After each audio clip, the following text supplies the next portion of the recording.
Thanks for calling in. Who am I speaking with? Oh, you just answered one of my questions on the side over here. I'm Eighth Man. Ace Man. Uh, All right, Ace Man.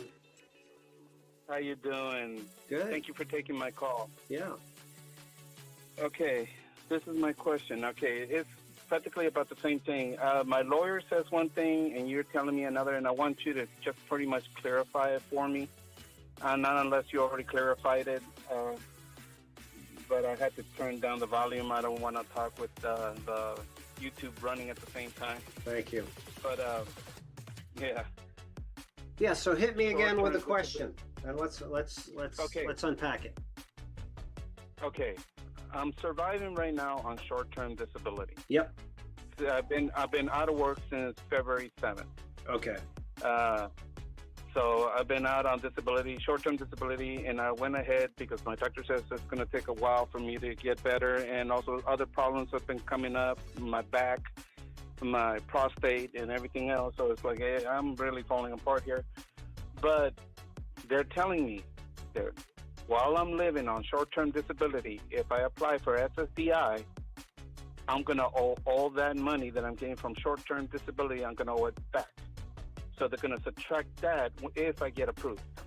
Is that true? Well, it depends on how your policy is written. If they're telling you that, it's likely true. Have you read through your policy? I know it's boring as hell. I read through yeah, it's a lot of paperwork, but I read through short-term disability, and I'm going to go into long-term disability in November. Right. So here's what I expect it is right, Ace Man. And what if you want to make it easier on yourself, just say, can you please refer to where in the agreement, your short-term, long-term agreement, that it outlines that. It'll save you reading through it. But I do expect that's it. But you know, how, like, you're receiving 60% of your compensation, is that right? 50. Okay. So do you mind if I go through, see if we can figure out a little mathematical example for you of what you might owe? Mm-hmm. All right. Go ahead. So you're receiving like how much a month now at 50%? $505 a week. Okay, so $2,000 a month. So you had a good job. And your Social Security disability check amount is how much? That is the short-term disability check. Once a month, 2020. Okay, so I want to make sure we understand each other. So your Social Security disability check, when you receive it, would be $2,200 a month? No, I'm not barely applying for short-term. Short-term disability is 2020. I haven't got approved for SSDI or anything. But you shouldn't. Well, you could know what your disability check amount would be, like before you start applying. Yeah, 2,500, 2,580. Okay, 25. And that's for the 2580. Okay, so I'm just going to round off a little bit. I'm going to say you're receiving on short-term disability 2,200. You received 2,600 on your Social Security disability benefits. So there's a $400 difference, right? Mm-hmm. Okay, so you'll owe back the 2,200, but every month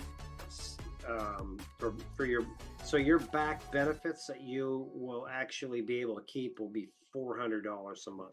So if you have 10 months of back benefits, that's $4,000 is my math.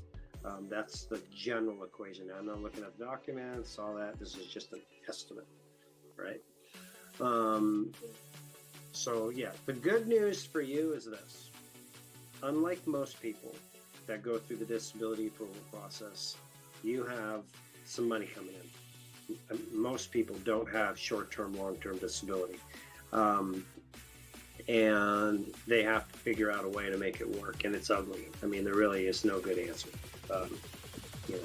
The obvious savings and loans and credit cards and all that stuff. So from that perspective, you're in a good spot. Yeah. Anything else in your mind that I could help you out with in closing? Well, basically you are telling me that I do have to pay all that money back.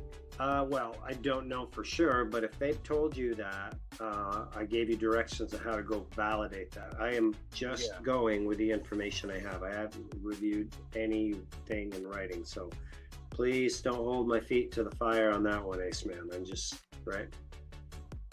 Okay. So I'm basically need to go ahead and review the short-term disability policy. Yeah. And see what it says. Yeah. Yeah. And then, so you said that you had not applied for your Social Security disability benefits? No, I have not been approved. I'm over here. It says there's 5 steps to it, and I'm on step number 3. Okay. Now, I am going to have an interview on the 8th of August, and I really do not know what am I supposed to be expecting of that. Okay. This is part 3 of 5 that I'm in.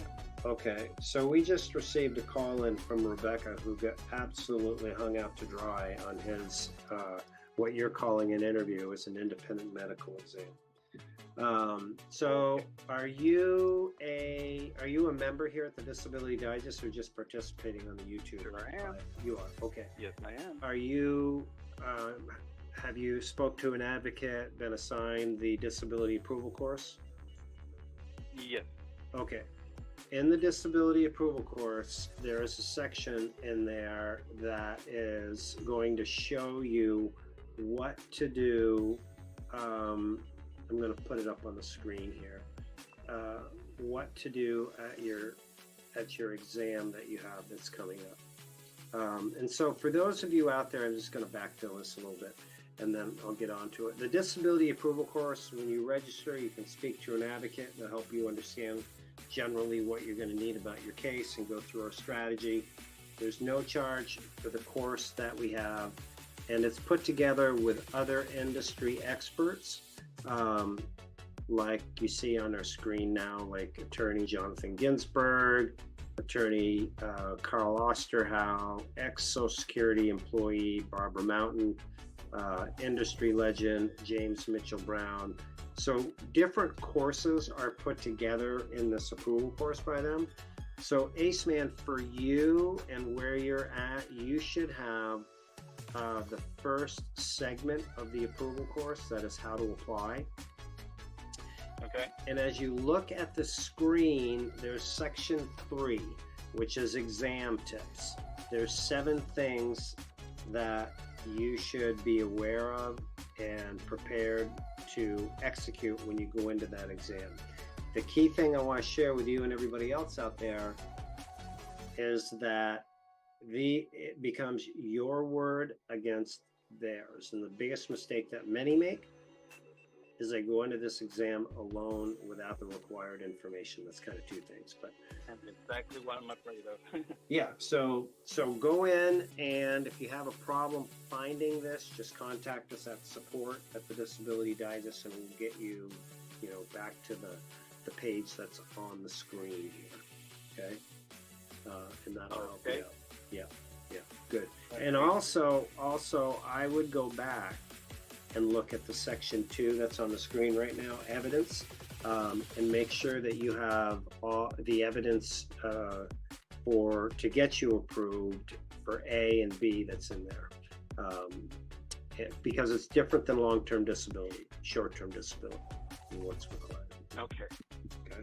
I need to go over that. As soon as I hang up with you, I'm probably going to end up doing that. Okay. Good. Well, listen, thank you for calling in. I hope you find this helpful, and if you need us for anything, you know where to find us, right? All right. Okay. I appreciate you, and I appreciate everything you do. You bet. Thank you.